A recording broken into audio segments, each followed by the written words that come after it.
Hello guys, Christmas આવી રહી છે અને તમે ઝડપી બનતી કેક બનાવવાનો વિચાર કરો છો તો આજે આપણે ઓરિયો બિસ્કિટની સરસ ઝડપી બનતી કેક બનાવીશું. ચાલો આપણે તેની સરસ રેસીપી જોઈ લઈએ.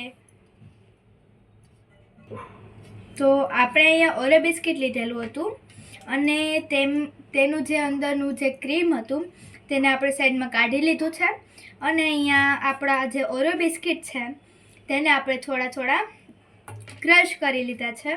તમે આને આવી રીતના થોડા મોટા કટકામાં ક્રશ કરી અને તેમાં દૂધ નાખી અને તેનું બેટર બનાવી શકો છો. પણ હું અહીંયા છે ને સરસ રીતે તેને સાવ ઝીણો ભૂકો કરી તેને ક્રશ કરીશ અને પછી તેમાં દૂધ નાખીને તેનું બેટર બનાવીશ. એટલે આપણે અહીંયા તેને સરસ રીતે ક્રશ કરી લઈએ. આપણે અહીંયા ઓરિયો બિસ્કિટને સરસ રીતના ક્રશ કરી લીધા છે. આપણો સરસ ભૂકો થઈ ગયો છે. હવે આપણે તેમાં છે ને થોડું દૂધ ઉમેરી અને તેનું મિક્સ કરતા જઈશું અને સરસ તેનું બેટર બનાવી લઈશું. આપણે અહીંયા દૂધ મિક્સ કરીને સરસ રીતના તેનું બેટર બનાવી લીધું છે, જે સરસ રીતના બની ગયું છે.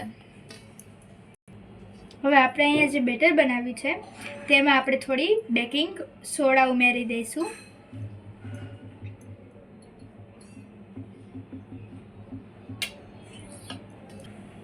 આજે આપણે અપમ પાત્રમાં કેક બનાવવાના છીએ એટલે આપણે તેમાં કેક બનાવીશું.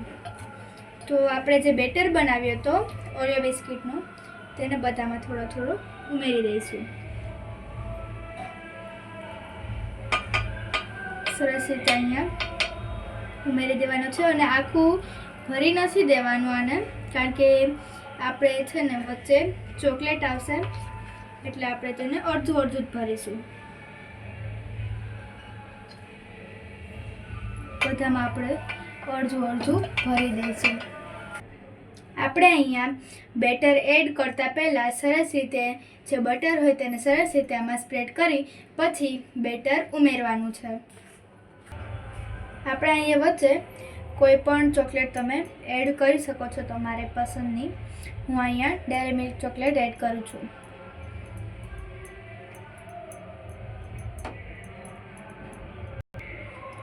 હવે આપણે તેની ઉપર ફરીથી બેટર એડ કરી દઈશું.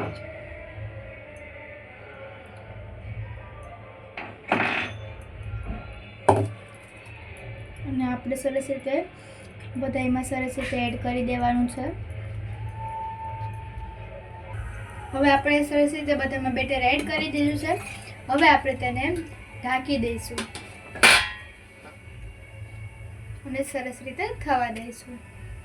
આપણે એને 5-7 મિનિટ ઢાંકી અને થવા દેવાનું છે. આપણી સરસ સ્પોન્જી અને ડિલિશિયસ કેક બનીને તૈયાર છે.